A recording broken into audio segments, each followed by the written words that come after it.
अगर आप शेयर बाजार में निवेश करने की तैयारी कर रहे हैं तो आने वाले महीने आपके लिए काफी हलचल वाले हो सकते हैं, क्योंकि आईपीओ मार्केट में एक बहुत बड़ी रफ्तार देखने को मिल रही है और इसका सीधा असर डीमैट अकाउंट्स की संख्या पर भी पड़ता हुआ नजर आ रहा है।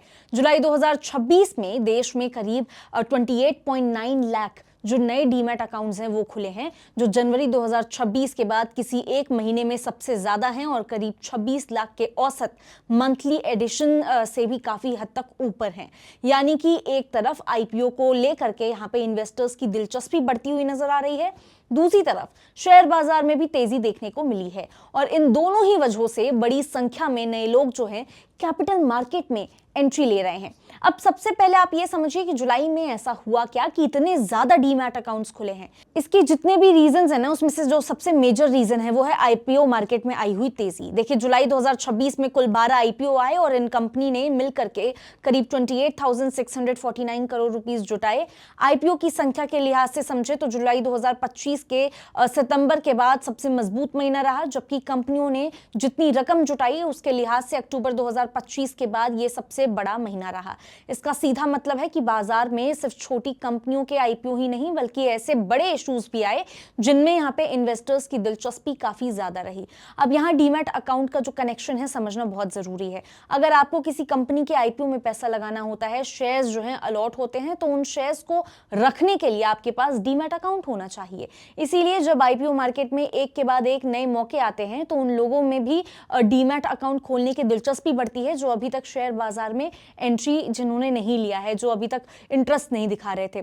कई लोग पहली बार किसी आईपीओ में अप्लाई करने के लिए डीमैट अकाउंट खोलते हैं। कुछ इन्वेस्टर्स अपने परिवार के अलग अलग एलिजिबल मेंबर्स के नाम से अकाउंट भी रखते हैं ताकि हर व्यक्ति अपने नाम से आईपीओ में आवेदन कर सके।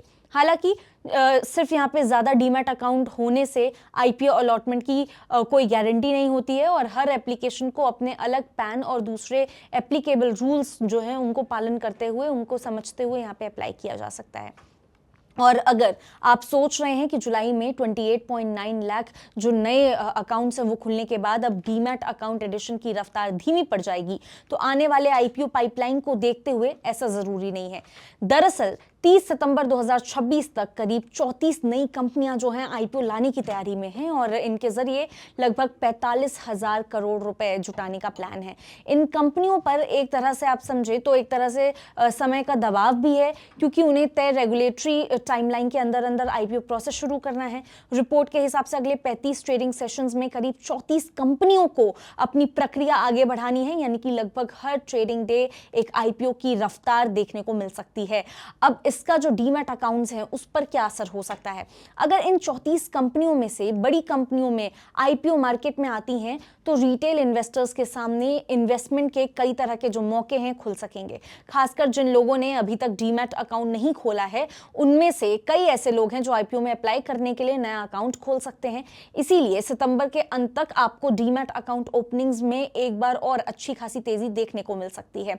हालांकि ये कहना सही नहीं होगा कि हर आईपीओ के साथ निश्चित संख्या में नए डीमैट्स अकाउंट ही जो है वो खुलेंगे, लेकिन हाँ, आईपीओ एक्टिविटी बढ़ने से नए इन्वेस्टर्स के मार्केट में आने की संभावना जरूर बढ़ती है। अब देखिए, भारत में डीमैट अकाउंट की पूरी जर्नी भी इस बदलाव को काफी साफ तरीके से दिखाती है।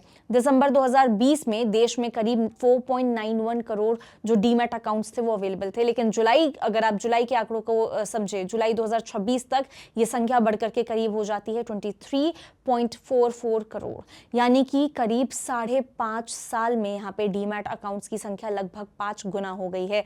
और इसके पीछे सिर्फ और सिर्फ आईपीओ ही जिम्मेदार नहीं है, स्मार्टफोन और इंटरनेट की जो पहुंच है वो भी बढ़ना इसके पीछे अच्छा खासा एक वैलिड रीजन हो सकता है। मोबाइल ऐप्स के जरिए कुछ ही मिनटों में अकाउंट ओपनिंग की सुविधा, ट्रेडिंग प्लेटफॉर्म्स का आसान होना, पिछले कुछ वर्षों में इक्विटी मार्केट में मिला अच्छा खासा रिटर्न भी इसके मेजर रीजंस हो सकते हैं। जुलाई में आईपीओ के अलावा शेयर बाजार के प्रदर्शन में भी इन्वेस्टर्स का कॉन्फिडेंस बढ़ाने में भूमिका निभाई है। जुलाई में बेंचमार्क निफ्टी करीब 2.2% जो है वो चढ़ा, निफ्टी मिड कैप 100 करीब यानी 1.8% और निफ्टी स्मॉल कैप जो है 100 करीब 2.53% जो है वो ऊपर रहा, यानी कि मार्केट में सिर्फ बड़ी कंपनियों के शेयर्स ही नहीं चले बल्कि मिड कैप और स्मॉल कैप स्टॉक्स में भी अच्छी खासी एक्टिविटी देखने को मिली है। जब इन्वेस्टर्स को ऐसा लगता है कि मार्केट में कमाई के मौके बन रहे हैं तो बहुत से लोग जो हैं पहली बार इन्वेस्टमेंट शुरू करने के बारे में सोचते हैं और इसका फायदा नए डीमैट अकाउंट ओपनिंग को मिलता है। इसके साथ ही फॉरेन पोर्टफोलियो इन्वेस्टर्स यानी कि एफपीआईज की बाइंग भी मार्केट सेंटीमेंट के लिए एक पॉजिटिव सिग्नल रही। जुलाई में एफपीआईज ने यहाँ पे भारतीय शेयर में करीब 20,200 करोड़ की जो नेट बाइंग है वो की, जबकि इससे पहले लगातार 4 महीनों तक वो नेट सेलर रहे थे। विदेशी निवेशकों की वापसी, इक्विटी मार्केट में रिकवरी, आईपीओ एक्टिविटी, इन तीनों चीजों से मिलकर के जुलाई में रिटेल पार्टिसिपेशन को सपोर्ट किया। लेकिन कहानी यहीं खत्म नहीं होती है, क्योंकि आने वाले महीनों में कुछ बड़े और चर्चित आईपीओ भी मार्केट में इन्वेस्टर्स का ध्यान खींच सकते हैं।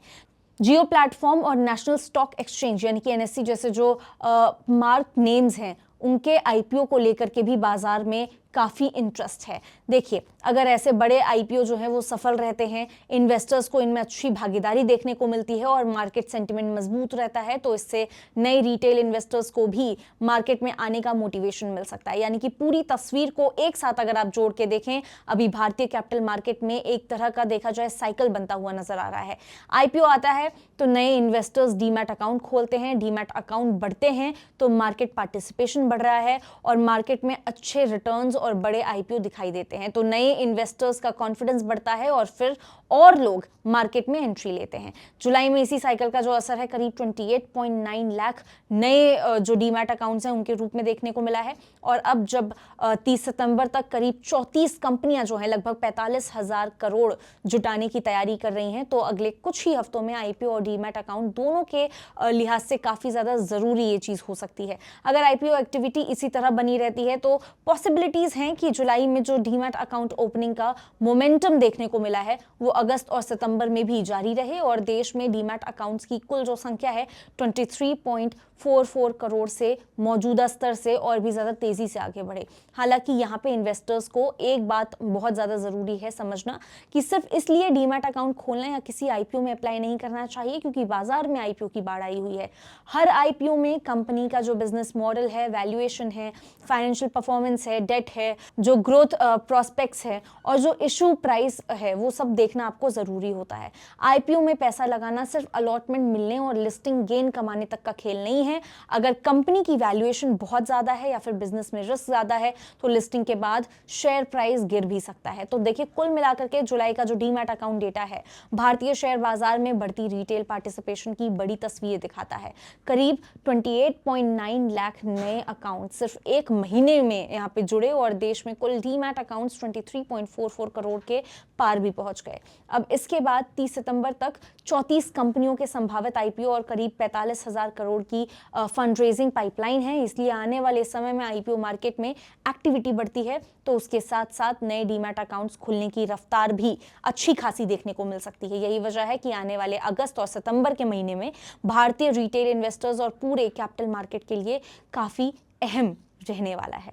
आप इस बारे में क्या सोचते हैं? क्या कुछ आपके थॉट्स कमेंट करके जरूर बता सकते हैं। ऐसी और खबरों के लिए विजिट कर सकते हैं हमारी वेबसाइट money9live.com, सब्सक्राइब कर सकते हैं हमारे YouTube चैनल Money9। मिलते हैं आपसे अगले वीडियो में, तब तक के लिए नमस्कार।